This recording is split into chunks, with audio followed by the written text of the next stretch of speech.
운전자와 보행자의 부주의로 일어나기도 하는 개문사고, 예상치 못한 순간에 사고로 이어지는데요. 오늘 만나볼 사연과 비슷합니다.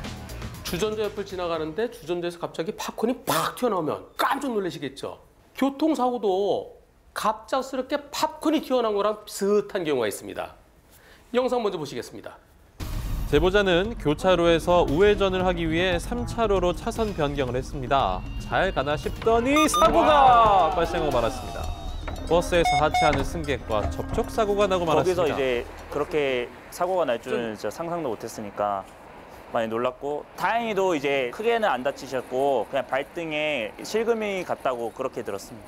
아, 크게 다치지는 않았군요. 그런데 그 버스는 3차로에 버스 정장이 버스라고 써 있는데 거기에 멈추지 않고 왜 2차로에서 갑자기 승객이 내린 겁니까? 피해자분한테 들어보니까 기사님이 좀 늦게 그 버스 하차배를 발견하시고 뒤늦게 열어줬다고 그렇게 들었습니다. 그런 경우 종종 있죠. 처음에는 버스 기사분이 승객이 내리려고 하는 걸 몰랐다가 아시죠? 저 여기서 내려주세요. 그리고 뒤늦게 알고 문을 열어주는 경우도 있는데요. 이번 사고 과실 비율은 어떻게 진행되고 있습니까?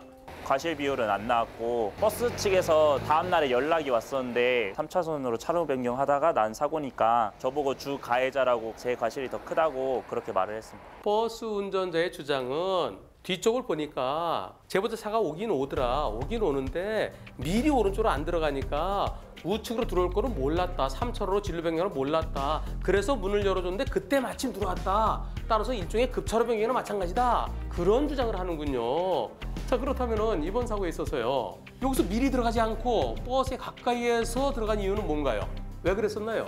이미 3차선 진입을 시도하려고 하고 있었는데 3차선에서 차량이 2대 정도가 주정차를 하고 있었습니다. 그리고 앞에는 이제 보행자 한 분이 차도로 나와 계셔가지고 제가 3차선에 미리 진입할 수가 없는 상황이었고, 이미 여기서부터 째깍째깍 소리가 나는데요. 미리 들어가는데 여기 사람도 있고 차도 있고, 그래서 지금 여기서 들어가는데 요 간격이 한 칸, 두 칸, 한 20여 미터 앞에서 들어갑니다. 이 정도면은 이 정도로 급차로 변경을 할 수 있나요? 정상적인 차로 변경인데요. 여기는요, 버스가 서 있을 때만 버스 정장이에요. 여기 버스가 없으면 이건 그냥 3차로입니다. 제보자는 정상적으로 2차로 3차로 들어간 거예요. 아, 그리고요, 여기는 내려주면 안 됩니다. 시내버스 내릴 때 발 내디디면 어디죠? 발을 내디딜 때 바로 여기를 딛고 내립니다. 반대에 오른쪽 공간을 내비두면은 그쪽으로 오토바이가 슉 지나갈 수 있어요. 자전거 슉 지나갈 수 있어요. 바짝 붙여야 돼요.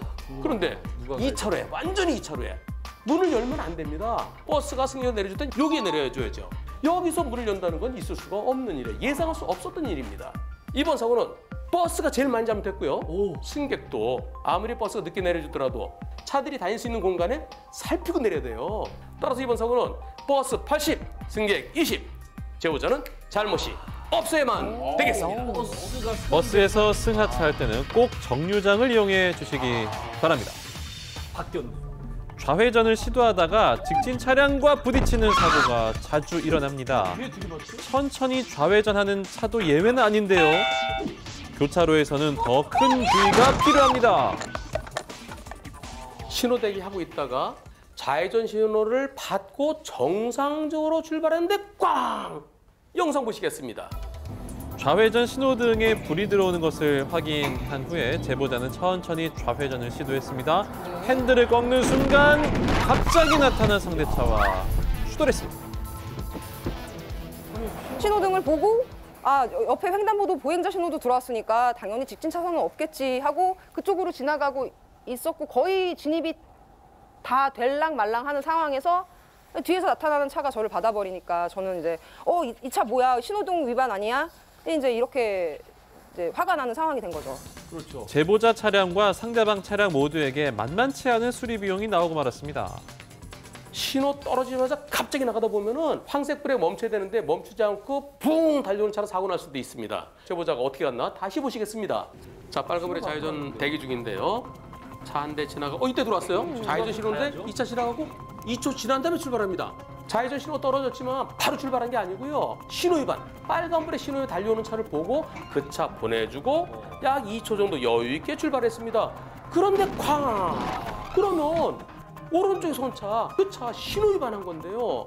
그런데 상대편 운전자가 나 신호 위반 아니다 이렇게 주장한다면서요. 사고가 난 다음에 알았는데 상대방 신호등이 고장이 났었다고 하더라고요.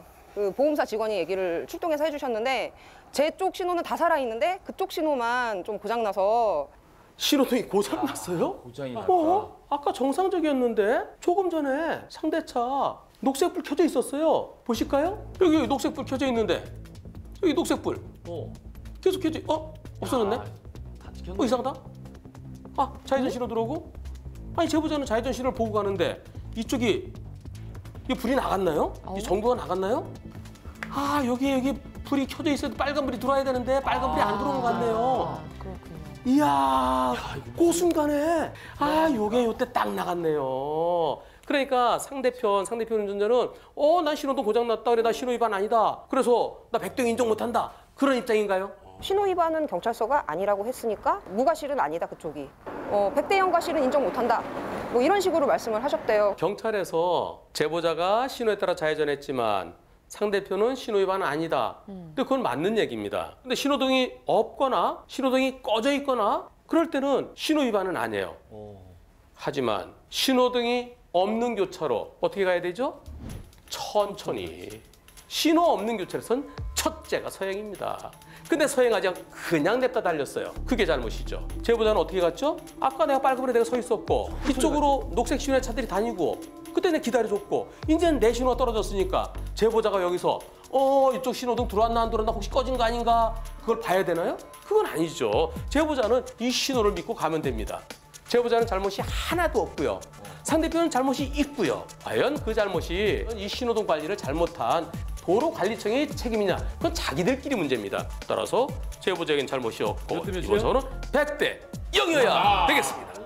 네, 여러분의 사연으로 만들어지는 블랙박스 많은 제보 바랍니다.